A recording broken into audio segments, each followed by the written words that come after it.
Shalom. First and foremost, I want to give all praises, honor, and glory to Yahweh, Bahasham, Yahweh Shai, Bahasham, Racha Kodash.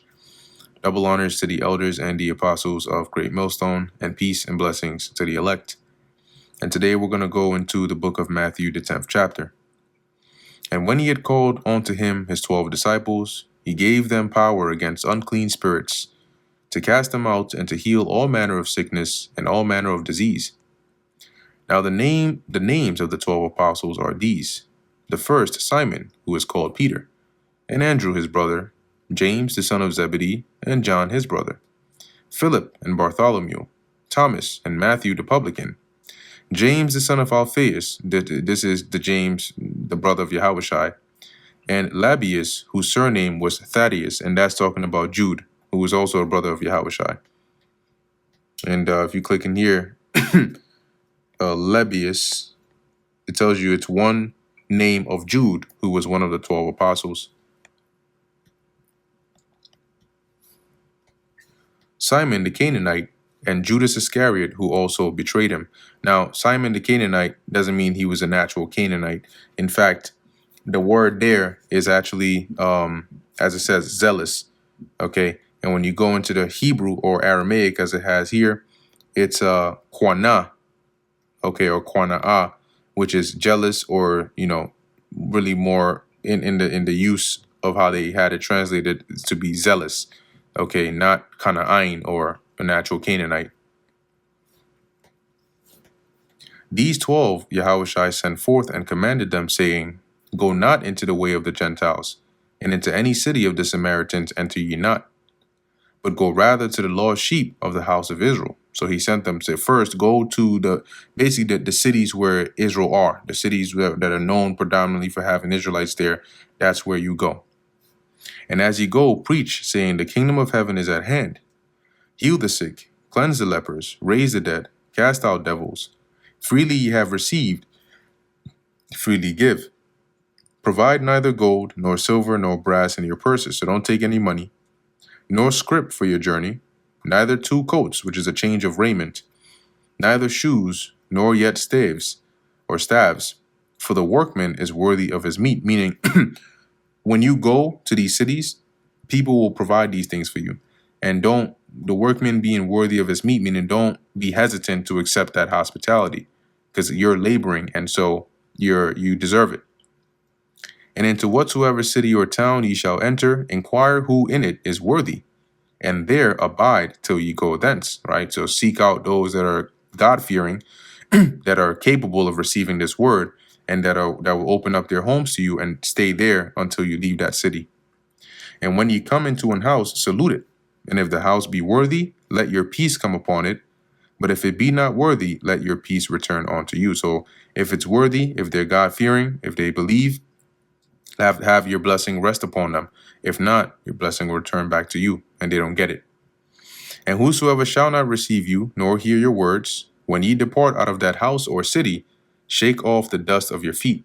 And that's literal, right? Like when they would walk, since their footwear was more open-toed, like sandals, the dirt roads would actually, incur dust on your feet. All right. So actually shaking it off would symbolize that, you know what? We came here with the gospel. You didn't accept it. So we're shaking that dust off to signify that you didn't receive it. Verily I say unto you, it shall be more tolerable for the land of Sodom and Gomorrah in the day of judgment than for that city. Meaning, we know what happened to Sodom and Gomorrah, right? We know how devastating that was. But the Lord is saying that Sodom and Gomorrah, what happened there, would be better off than for that city that refused to hear this word in the day of judgment. Behold, I send you forth as sheep in the midst of wolves, meaning I send you forth harmless, okay, but you're surrounded by wolves, so be wise. Be ye therefore wise as serpents and harmless as doves. All right, you're not tough guys. Don't go out there wilding out.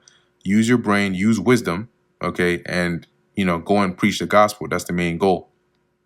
But beware of men, for they will deliver you up to the councils, and they will scourge you in their synagogues. Why? Because you're preaching a gospel of Yahushua, which is threatening to them. And guess what? They did that even after Yahushua left, right? You'll see that often in the book of Acts. And ye shall be brought before governors and kings for my sake, for a testimony against them and the Gentiles.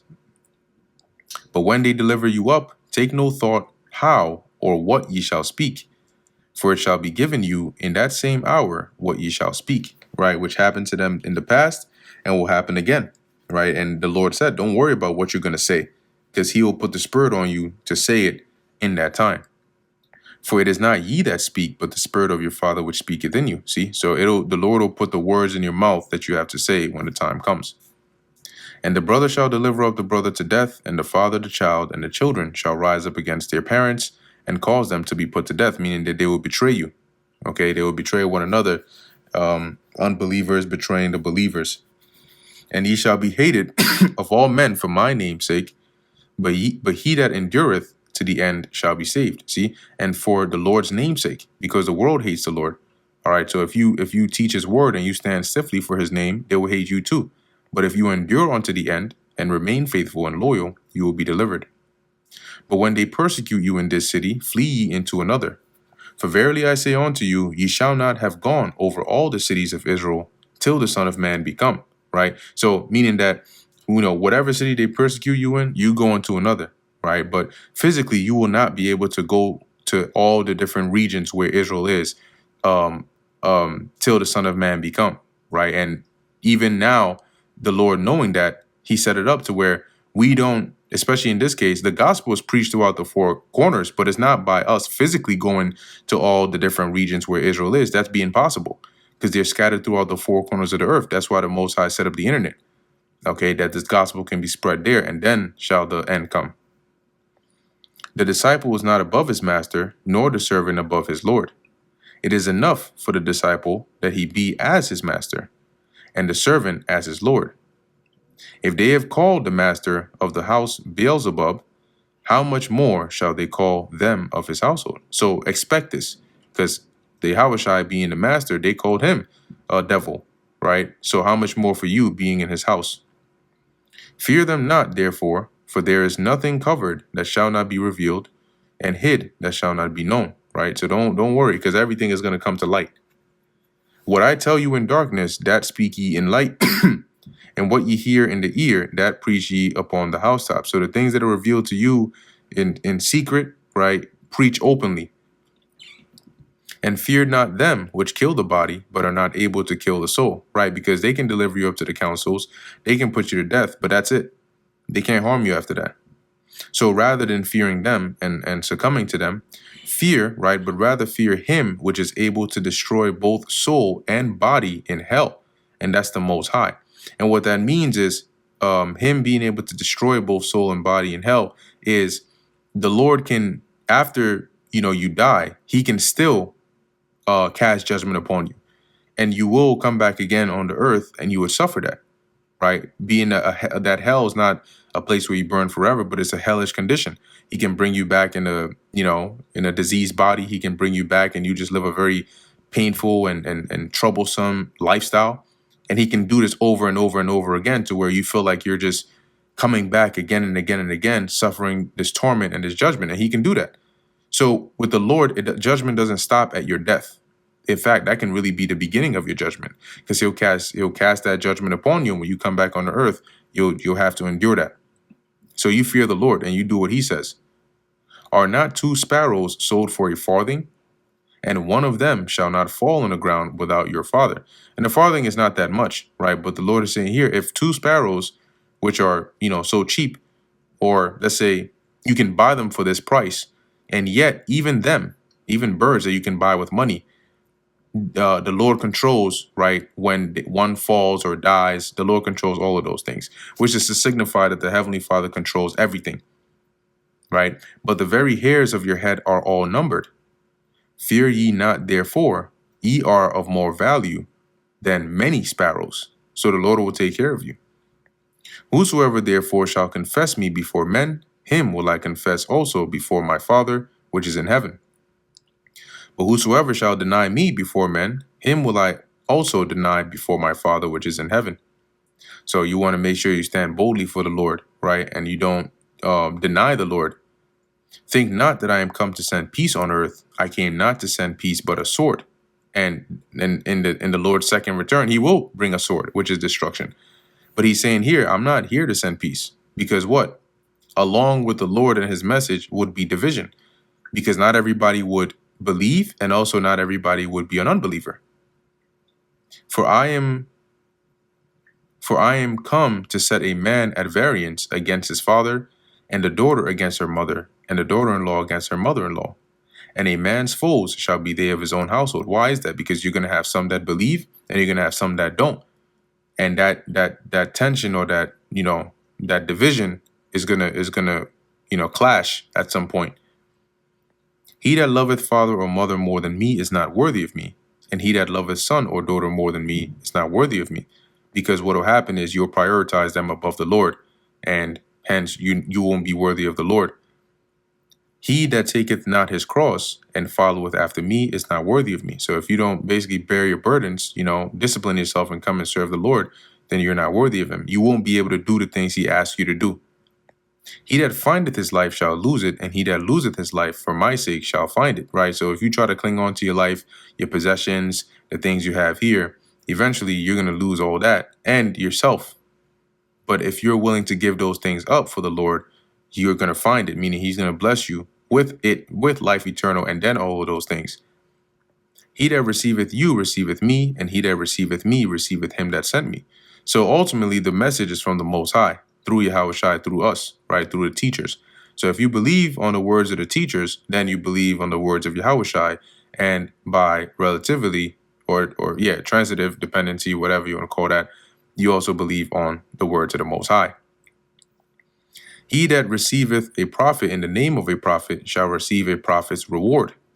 And he that receiveth, which is ultimately what deliverance, right? Because if you receive a prophet in the name of a prophet, you believe what they said.